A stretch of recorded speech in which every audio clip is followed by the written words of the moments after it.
Welcome to the Dov Baron Show. Come for the stories, stay for the learning. I'm your host, Dov Baron. I advise high-performing leaders, organizations, how to harness their emotional source code to purposefully transform their tribe. As someone who's been very guilty of this myself, I've been genuinely fascinated by why smart people make bad decisions and do so repeatedly. Well, what if there's a way to not only understand these patterns, but what if there's a science to breaking them in order to pivot towards even greater levels of success and fulfillment? Today, we're joined by Dr. Alan Barnard. He is one of the world's foremost experts in decision science and the theory of constraints. His groundbreaking research dives into why even the best of us fall prey to decisions that can lead us astray and how we can sort of recalibrate our decision-making processes to foster better outcomes. Dr. Alan Barnard has helped leaders at Fortune 500 companies, individuals in over 70 countries, harness the power of his, what he calls, pro-con cloud method and Harmony decision-making app to make critical life and business decisions effectively. You are tuned into the Dov Baron Show. This isn't just another podcast. It's an exploration into the minds of those shaping the world. Every episode is a raw, unscripted collaboration between my guest and myself as we dive into the truths few dare to ask. We find guests for you who are often quite unknown to the general public, but absolute titans in their field, the kind of people that high-profile leaders turn to when they need an edge. If you're the kind of leader who craves depth over sound bites, hit that subscribe button right now, because this is where real thinkers come to sharpen their edge. For the next two episodes, as I said, we're joined by Dr. Alan Barnard, an entrepreneur, a philosopher, a philanthropist, strategic advisor, research scientist, app developer, author, lecturer, and now podcaster. Turn up the volume and help me to welcome returning champion and my mate, Alan Barnard. Welcome, Alan. Thank you so much, Dov. It's a great honor and privilege to be back here with you. Always good to chat with you, mate. I've enjoyed all of our talks, both on air and off air. And it was really good to meet up last year. That was really cool too. Yeah. To sit together and have a chat in person because you were up here in Vancouver. So before we go anywhere, because there's this theory of constraints, it's a wonderful sounding thing, but let's pretend we're 5 years old. What the does it mean? Go explain it to us like we're 5 so people can really grasp what the theory of constraints means.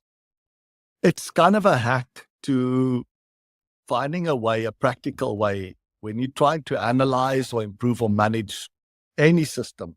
It could be a person, could be a company, even a country, right? How do you go about doing that? And in the past, people followed a reductionist approach. You would take the system, you'd break it up into its parts, and you'd think that by analyzing and improving and managing every part, you are analyzing and improving and managing the system. But all that happens is you end up analyzing, improving, and managing the parts at the expense of the system. We call it local optimization. Yes. Everybody knows that you should use a system approach, but nobody came up with a practical way of doing that. Like, how do I do it? So if I shouldn't be trying to improve the parts, how can I improve the system? Dr. Eli Goldratt, who ended up becoming my mentor, was the first one to really come up with a very practical solution to this problem. And his big insight was by analyzing, improving, and managing the constraint of the system, you are in fact analyzing, managing, improving the whole system. So a very simple analogy is, I have a chain and I'm trying to improve the strength of the chain. What is limiting me from improving the strength of that chain is the weakest link. And it doesn't matter whether there's 3 links in the chain, which is a very simple system, or 300 links in that chain. There's always just one weakest link at any point in time. So this gives us this ability to find and focus on just one thing at a time. And by finding out what I need to do, analyzing that weakest link, trying to see what I need to do to improve that weakest link and then to manage it, I am in fact analyzing, managing, improving the whole system until the weakest link is moved and then I go and I repeat the cycle again. So that's kind of in a nutshell of what theory of constraints is. It's a very practical way of following a systems approach to analyzing, improving, and managing any system. Now, you and I have had several conversations about this, and one of the great pushbacks that I hear is, yeah, that's great if you've got one problem. But it seems like when I look at my system, the person says, I can see that there are 5 problems or 3 problems or more problems. And it's not one, it seems to be a bunch of things. Where do I start? Yeah. And that's a great question. And that's where people, they get drawn to this idea that's so simple and profound. And then they look at their own system and it looks like a mess. So one of the quotes I really love is a quote by Jean-Baptiste Perrin, who's a French physicist. And he basically said that the aim of all science is to substitute visible complexity for invisible simplicity. So when you look at the universe, you see a lot of visible complexity. When you look at your own system and even your own life, there's a lot of visible complexity. But there's this basic belief in science that there's invisible simplicity.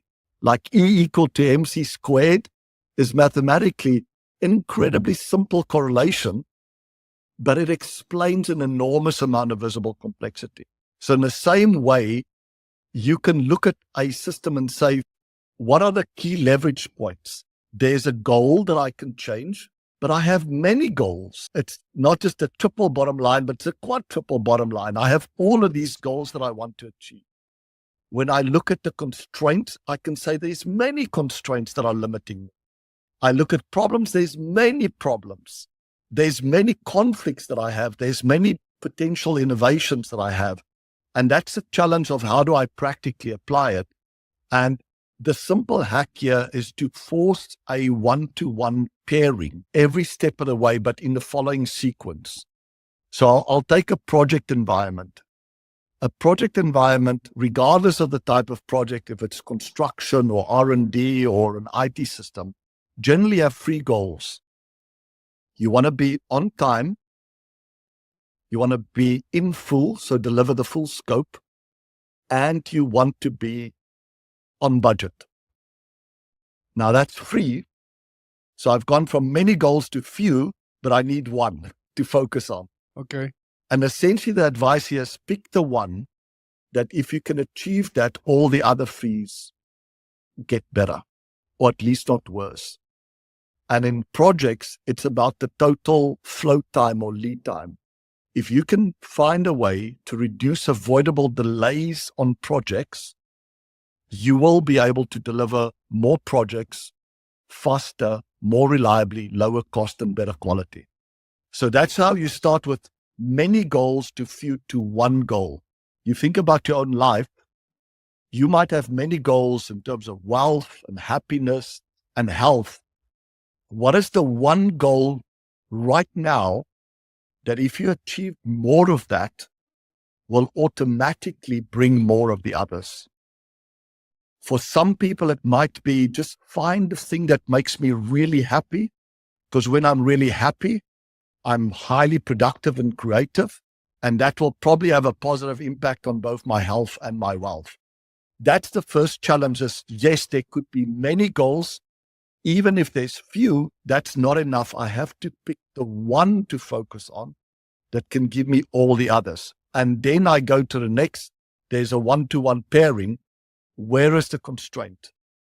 So if I have a goal of I want to make an impact or an income, that's my one goal. I want to feed 1 million people or make $1 million this year.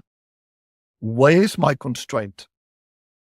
Do I have enough demand for the product or service that I provide? Yes or no? If no, then that is my one constraint that I have to work on first. If there's enough demand, do I have enough capacity to deliver it? If there is enough capacity, do I have enough supply of some external resource? If that's true, then do I have enough cash? Because I will have to buy some stuff. And lastly, it's management attention.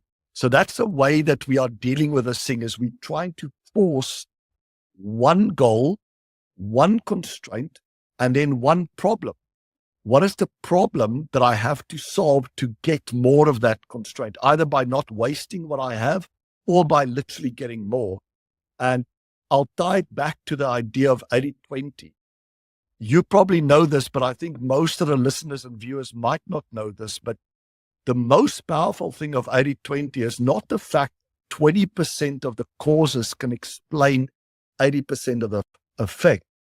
It's the fact that 80-20 is fractal. It applies on itself.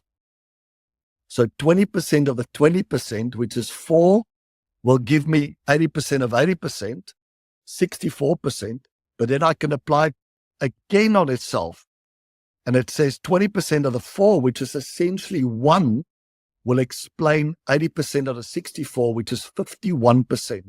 So whenever there's a gap in my performance, regardless of what the constraint is, there's always one problem that if I can solve that, I can close about 50% of the gap.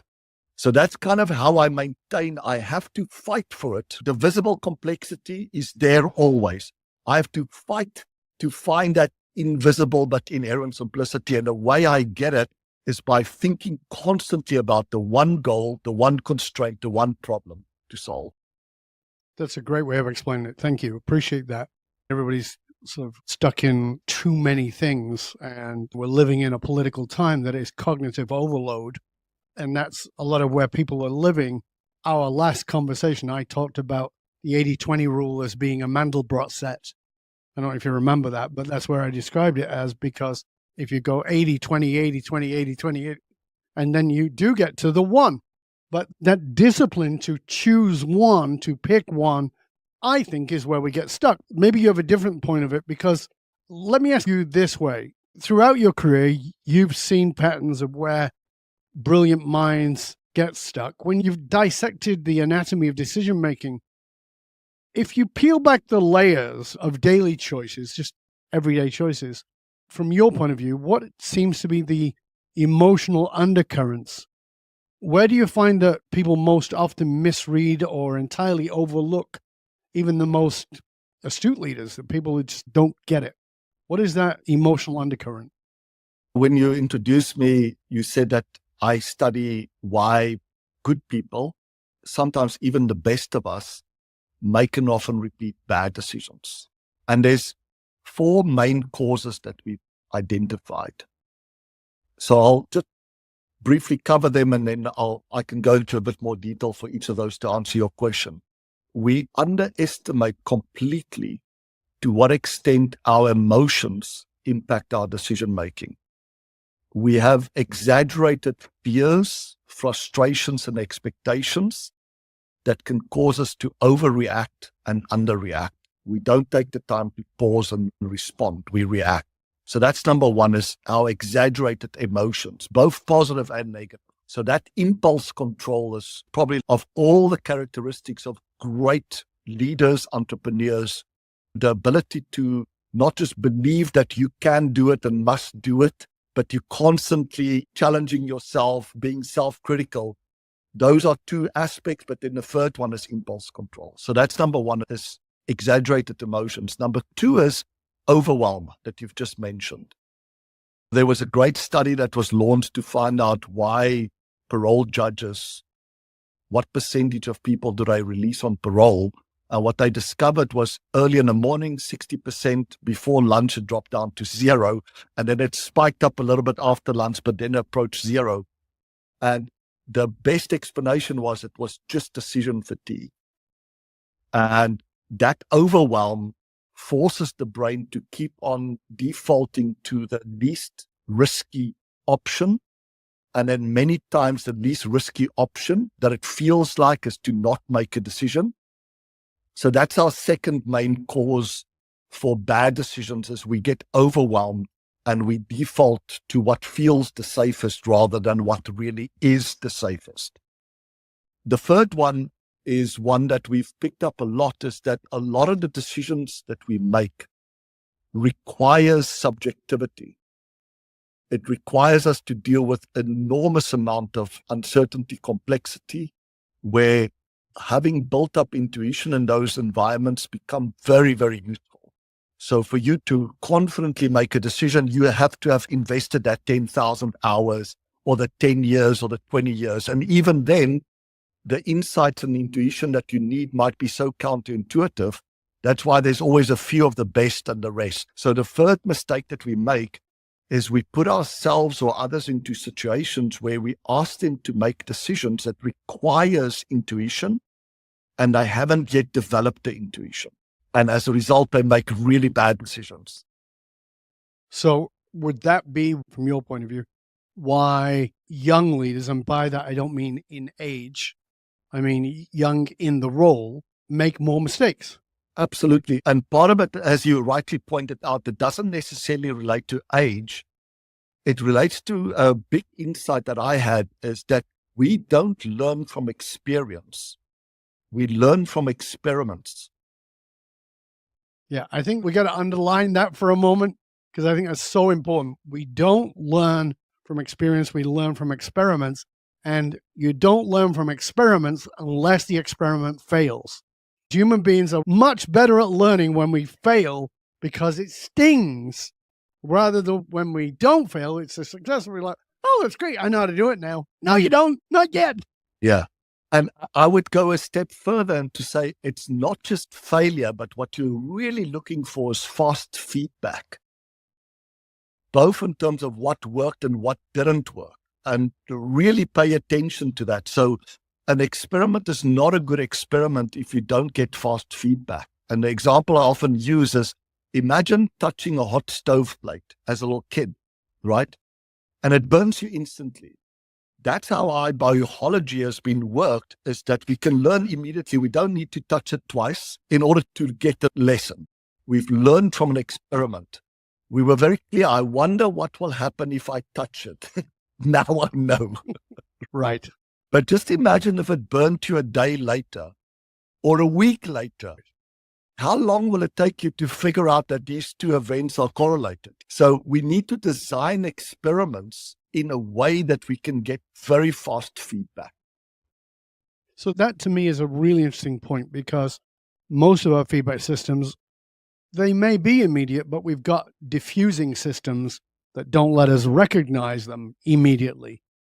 And so we go, businesses go down the toilet and I don't know why. And then we start looking at all the different things. Well, Donald Trump has put tariffs in place. The government has changed.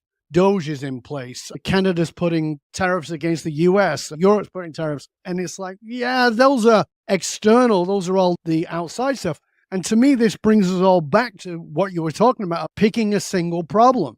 Yeah. So do we get fast feedback by doing the same process, by saying, what's the number one thing? It's definitely helpful, because mistake number 2 is when we get overwhelmed and we're trying to chase too many goals, too many constraints, too many problems, we get totally overwhelmed. So being able to design an experiment to test one thing, I think is massively important. But I think as important is what you just also explained, is that we need to be aware of confirmation bias. Our brain is a validation engine. It's not an invalidation engine. It takes hard work to get it to help us invalidate our assumptions or beliefs. So I often find, and you've probably seen the same with an entrepreneur that comes up with this beautiful new product or service. And what did I do? Their confirmation bias gets them to seek out people that confirms that their product is amazing. And anybody that says it's not, they immediately dismiss. What they should do, which is what the scientific method says, try to invalidate your assumption. That's the objective of the scientific method. Find people that don't like it, that you believe are dream customers. Your biggest competitor is not the company down the road or across the pond that makes the stuff you do. Your biggest competitor is the no decision of your dream customer. So as an experiment, go and design an experiment to find those dream customers and try to find out why would they say no. It's hard work, but it's so valuable, because else we'll default to confirmation bias. We'll seek out the things that will agree with us, And will actually, even some of the most highest intelligence people, there's been evidence that you actually become blind to counter evidence because the brain is trying to protect you by not seeing that or finding a reason for that not to happen. So that's sort of exaggerated emotions as number one, overwhelm is number two, lack of intuition, where you simply haven't put in the time and have designed good experiments to learn from each one of them, is number three. And then the fourth one, we have real cognitive limitations. And that's where technology like AI and digital twins and simulation models come in. They allow us to augment our cognitive capacity. Most real world systems are just too complex. We cannot detect patterns. I'll give an example. I used ChatGPT recently to go back to a project I did 15 years ago. And I said, I'm curious, can ChatGPT find what was the one goal, the one constraint, the one problem, the one conflict that had to be resolved, and the one innovation and one experiment, and tell me how many cycles it detect. And I gave it all the interviews I did. Dov, it was amazing. It found 7 cycles, but it found things that I totally missed at that time. Because the amount of data we were getting from all the interviews were just so overwhelming that we simplified things. And out of that, we missed some critical things. And the AI picked it up like it was no effort within minutes. So that to me is the last part, is that we have today access to AI, digital twins, that gives us capabilities that we've never had before. And as a result, we should expect to see a dramatic increase in both the quality and speed of our decision making if we have the courage to use these things for what it was intended for. So do you see AI as being a great partner in helping us apply the theory of constraints to be able to maybe recognize beyond our own biases about what is the real problem? Because I know what the real problem is. It's me. I don't want to admit that. I'd much rather blame you or it. I'm the problem, but let's not go there. Yeah. And what I love about it is that it's been designed in a way that it forces it to be objective. And the humans in the loop are constantly helping it to get rid of biases, so you can always look at it from all sides. A practical thing is, if you think about, if I'm trying to sell you my product, there's 2 things that I pay attention to and that I will share with you. I will share with you the unique pros of my product and the unique cons of the competitor or the alternative, right? And that's what I focus on. What you are focusing on is what is the pros that you would have to give up of the current status quo or the alternative, and what are the cons you have to live with if you adopted my solution. And it's actually hard for me to put myself in your shoes and look at it through your eyes. AI really can help me do that, whereas I say, I want you to play the role of a dream customer, but it is a highly skeptical customer. Most of the things that they've invested in the past have not worked out. 70% of things fail. I want you to put yourself in that position and tell me all the reasons why this person wouldn't buy or say yes. That's something that we didn't have before AI.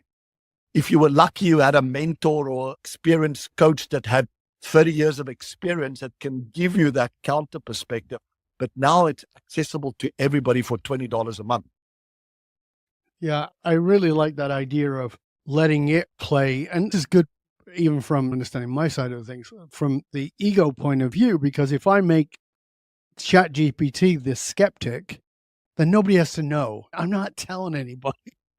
I can keep that to myself and keep my ego in check, but at the same time, be quite insightful. Because that was the question I was going to ask you, which is, the biggest challenge is that we are blind to our own biases. We are looking for confirmation bias. These AI models can become very good for us in saying, what am I not seeing here? Where am I got my blinders on? What are the blind spots I have about this that I'm making it maybe much worse than it actually is, or much better than it actually is? And again, I like the idea of what would be the one thing I would go after, whether that's in a positive or in a negative way of dealing with, that I need to get rid of. I love that. I think it relates back to, if I can link it back to the theory of constraints. So if you look at ourselves, the bottleneck is always at the top of the bottle. It's always us. That's the bottleneck. But then you want to dive a little bit deeper, and it asks you which of your scarce resources has become the bottleneck. And the first one is attention. We have very limited attention. We can misallocate that attention to the wrong people and the wrong things, or we can not allocate it to the right things and the right people. AI, to a large degree, if you haven't done so already, you will soon be able to do so, to create a clone of yourself. So you could be in multiple places all at once, people asking you questions that might never have been able to afford access to you, and they'll find out how Dov would think about this. It's not just what you think, but how you think about it that they can learn from. The question is, okay, so if AI can help to overcome our attention bottleneck, our other bottleneck is trust and motivation. To me, what's very interesting, what you've just mentioned, is when we released one of our decision maker apps with AI built into it, we were very curious how users would respond. And the response was more positive than what we expected, in that they fully trusted that the AI will not judge them. The AI will have empathy and always have their best interests at heart, and always help them to review things from all sides. If it picks up you have a bias, it will immediately ask you to look at things from the other side. So that element of I see, and I'm already seeing how probably the only thing that we will really trust is our own personalized AI version that we know has our best interest at heart. That for me is fascinating. Let's actually jump off there in part 2, because this polarized idea of what AI is, we don't trust it. It's going to become the Terminator, or it's going to be our new best friend. And I don't think it's either. I think it's something in the middle that we determine. I interviewed recently Dakai, who is one of the world's leading experts in AI. He developed Google Translate and Microsoft Translate. So he's been in that world for 40 years. Most of us have never even heard of AI, except for in sci-fi 40 years ago. But, you know, one of the things he talked about is his book is called Raising AI, that we're the parents of AI. As Larry Wingert said, your kids are your own damn fault. And so if AI is our own damn fault, if we don't trust it, it's because we've given it shitty programming. And so I think that this is the interesting piece between, oh, we'll trust it, or, oh, it's completely untrustworthy. With a digital clone, you've programmed it, so you're the one who's going to be, it's going to potentially have your best interests. And I really like that about it. That's what I want to jump into in part 2 of the show. Before we go into part 1 here, I want to make sure that people know where to find out more about you and about all the resources you offer, because I know there's a lot. Please tell people where they can find out more about you. Sure. My social media handle is just Dr. Alan Barnard. And I have a channel on YouTube where I share a lot of the research that we do, case studies that we present. So that's a good resource. Also on LinkedIn, Instagram, TikTok, and Facebook, all Dr. Alan Barnard. And then our main website that shares all the apps that we've developed that addresses basically those 4 decision mistakes I mentioned: the exaggerated emotions, the overwhelm, the lack of intuition, and the cognitive limitations. They can go to harmonyapps.com. Fabulous. And of course, we'll make sure that we post all of those links in the show notes. So if you didn't catch them, don't worry. Just scroll down in the show notes. I promise you they'll be there. We're going to be back in just one click for part 2 of our delicious conversation with Dr. Alan Barnard, the leading expert on the theory of constraints, and really to show you how you can make better decisions and not repeat the crappy ones that we all seem to do. I know I have a lot. We're going to be back in just one click, so stay curious, my friends. Stay curious about how you and I can make way better decisions.